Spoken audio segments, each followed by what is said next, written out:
Sa cellphone videong ito, maririnig ang babaeng naghuhumiyaw.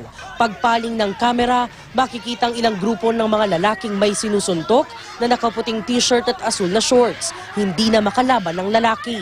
Habang ang grupo ng mga nakaalitan, ayaw naman paawat sa mga pumipigil sa kanila. Ang dalawang batang sakay ng lalaking binubugbog, panay ang iyak sa takot sa loob ng tricycle. Kuha ang video noong March 27, dakong alas 4 ng hapon sa palengke ng Sitio Batasan Floodway, Taytay, Rizal. Natuntun namin ang babae sa video na si Rose Martiliano at ang kanyang asawang nabugbog na si Rolando Martiliano Jr. Maga pa rin ang bahagi ng nasuntok ng 5 lalaki. Nagsimula lang daw ang alitan ng sitahin at murahin sila ng mga lalaki na sakay ng puting van. Kabilang unang tricycle doon sa sakyan. Dumating po yung van.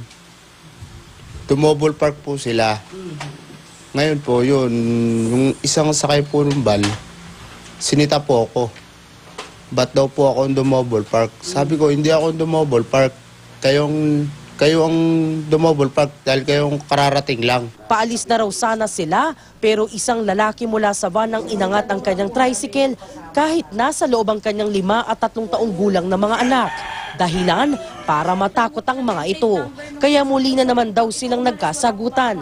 Nagmakaawa raw ang kanyang misis at paalis na raw sana sila pero hinabol daw siya ng suntok. Naiiyak pa rin daw si Rose sa sinapit ng asawa at tromang iliwan sa kanyang mga anak. Hirap na siyang huminga nung time na yun, ma'am. Hirap na siya. Sabi niya, Papa, tama na po. Yung bunso ko, ma'am, alam niyo sa loob ng tricycle. Mama, Manong, tama na po. Huwag niyo saktan Papa ko.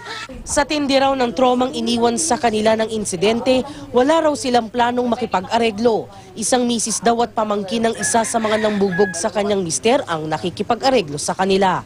Naipablatter na nila sa barangay ang insidente, hawak na ng Taytay Police ang kaso. Bukas maghahain ng kasong physical injury ang Taytay Police laban sa mga lalaki.